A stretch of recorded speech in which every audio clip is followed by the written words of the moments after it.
La realidad colombiana, que en los últimos años ha presenciado una serie de características particulares como lo es la existencia de un conflicto por más de 50 años, el ciclo político de los grupos en el poder, la lucha bipartidista que posteriormente daría pie para la detonación de la famosa época de la violencia. Son algunas de las características que marcan el panorama que ha vivido históricamente grupos sociales como los indígenas, campesinos y afrodescendientes frente a lo que significa la crisis civilizatoria. El proceso histórico de la violencia en Colombia tiene que ver con problemas estructurales que configura la sociedad en su mayor connotación. Encontramos que la concentración de la tierra, el no reconocimiento de los derechos políticos, la violación sistemática de los derechos humanos en todo su esplendor y la exclusión radical sobre los asuntos públicos se convierten en la construcción que los simboliza. Pensar las causas que generaron el conflicto y el uso de la violencia irracional por parte de agentes del Estado, la sociedad civil y los actores sociales en Colombia, podemos ver que la mayoría de la población está cegada de conocimiento real. El enorme progreso de la tecnología, de la comunicación y los sistemas de información está siendo útil sobre todo para irradiar la violencia como modo de vida y como cultura dominante. Los medios de comunicación que mayor cantidad de población abarcan nos acostumbran a la fatalidad de la violencia y nos entrenan para ello desde niños. El propósito inicial de abarcar este tema es que conozcamos de esta problemática que durante nuestra historia ha venido devastando a nuestro país, llevándose consigo muchas vidas inocentes, secuestrados tanto civiles como servidores públicos, que hasta hoy todavía están en las selvas colombianas tratando de sobrevivir. Este conflicto nos tiene envueltos y sumisos, y lo peor es que no pareciera importarnos mucho. Por lo tanto, el objetivo de dar a conocer esta crítica a manera personal es para que nos sensibilicemos con esta problemática nacional y entendamos que no solo afecta a los campesinos y a las regiones más olvidadas, sino también a nosotros que vivimos en la ciudad y pensamos que esto nunca nos va a tocar. Es por eso que debemos buscar alguna alternativa para enfrentar este problema. Tenemos que apropiarnos de esta problemática que de una u otra forma nos impacta, hasta el punto en que los colombianos seamos llamados guerrilleros o narcotraficantes en el exterior. Y la mejor justificación sobre este tema del conflicto armado en Colombia es que muchas personas no saben lo que es este tema para nuestro país, ni conocen la historia que ha vivido nuestra nación. Es de gran importancia entender que al intentar ponerle fin a un conflicto y particularmente a uno que ha durado muchas décadas y ha causado millones de víctimas, primero se debe indagar las causas que lo originaron, las razones de las partes involucradas y las responsabilidades que recaen en cada una de ellas. Sin tener claridad sobre estos elementos sería imposible, al menos intentar eliminar las raíces de los enfrentamientos, corregir las conductas que los originaron y que permitieron su desarrollo, construir un futuro sin conflicto y sanar los destrozos humanos que ha dejado tantas décadas de violencia. El conflicto armado que vive el país desde hace más de un siglo ha generado un efecto prolongado a largo plazo y generacional. Con base de los enfrentamientos de la Guerra de los 1000 días, muchos de los hijos de algunos combatientes de los grupos como liberales y conservadores siguieron las rencillas o venganzas a aquellas personas que sus antepasados lucharon en la contienda bipartidista entre los años 1899 y 1902. En el siglo XX se reanuda la violencia en el país. El asesinato de Jorge Eliezer Gaitán abre un nuevo episodio de violencia bipartidista que se expande como un efecto de dominó. En todos los rincones del país, específicamente en la zona rural, se vive este flagelo de violencia. Extremos partidistas como los pájaros, asesinos a sueldo que persiguen liberales. Estos últimos se organizarán como grupos guerrilleros liberales y un selecto grupo decide por conformar una guerrilla comunista de tendencia guevarista y leninista. en la década de los 60, los grupos guerrilleros se tomaron zonas rurales conformando las repúblicas independientes, en cuanto al alzamiento armado en contra del gobierno.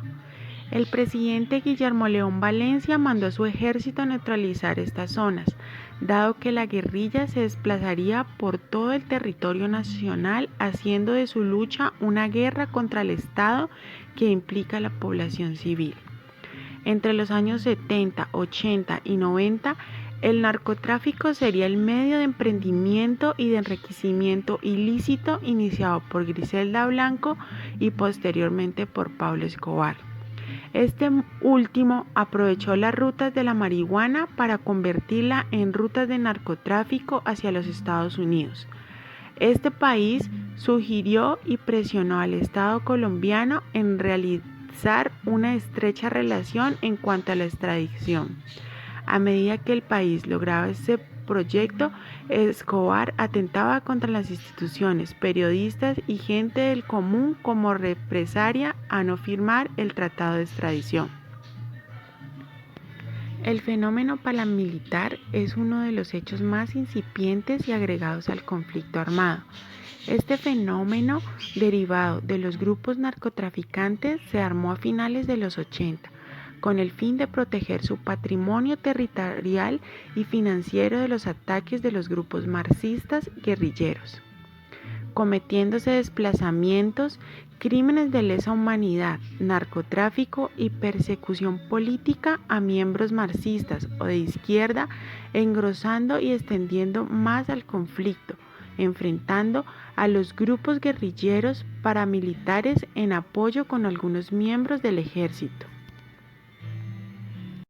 Eduardo Galeano nos muestra el contexto de las telecomunicaciones en el mundo de la globalización, cómo la evolución paulatina de las comunicaciones hace que el mundo, en cuestión de segundos o de inmediatez, nos informamos de un suceso o un hecho de momento que se presente. De tal manera, estos recursos han mejorado con el devenir del tiempo. Se han comprimido las comunicaciones como la telefonía, el internet y la televisión en un mismo equipo. Específicamente los computadores y celulares inteligentes que permiten entregar información inmediata e interconectar con otros lugares. El caso en el texto de Eduardo Galeano explica sobre la manipulación mediática de los noticieros, periódicos e informativos que en algunos casos alimentan el morbo de los televidentes o lectores, distorsionan la realidad del mundo o del entorno bajo manipulaciones políticas, económicas y en el peor de los casos niegan o encubren una realidad que puede ser la gran primicia de lo sucedido. En el texto Aportes sobre el origen armado de Colombia de Javier Giraldo también se puede relacionar con el aspecto cultural del país. Cómo la guerra, a pesar de todo, sigue siendo la protagonista, lo que se vive diariamente en el mundo del espectáculo y los medios de comunicación sin ningún reparo nos venden como que fuera algo normal. Si observamos en los últimos años las novelas de narcotráfico donde expone toda la vida ostentosa de algunos traficantes de droga y en especial la vida de Pablo Escobar, podemos ver que el problema viene entre las mismas estructuras del Estado. Tras bambalinas expropian, saquean y mueven los fondos públicos colocando una cortina de humo, un nuevo o posible conflicto armado. Algunos medios evidentemente atentan contra la población bajo esos sensacionalismos mediáticos, con el fin de disipar, confundir y alienar a la opinión pública que los problemas del país han sido las guerrillas comunistas únicamente, mas no otros grupos, y la corrupción de algunos representantes y dirigentes políticos del país. El problema ha venido cambiando la vida de muchos colombianos, ya que por motivo de la violencia en muchos lugares, las personas deciden irse de sus territorios, huyendo de la guerra. Una superación real del conflicto debe basarse en la verdad y reparación, en la transparencia, no en la falsedad ni ficciones. ya que los medios masivos de la información y comunicación son hoy el mayor obstáculo para que sean reales el derecho a la verdad y el derecho a la información. Debe pactarse como condición previa a todos acuerdo de la paz, una democratización de los medios masivos y un periodo suficiente amplio de ese ejercicio democrático que le permita a la sociedad deshacerse de todas las falsedades inducidas en su conciencia durante décadas por los medios masivos antes de diseñar cualquier mecanismo de refrendación de los acuerdos de paz. Debemos relevar un verdadero cambio, empezando por nosotros mismos, por conocer la historia de nuestro país y dejando de elegir en cada oportunidad a los mismos mandatarios que solo nos quieren mantener cegados y sobreponiendo sobre todo el pueblo a su poder.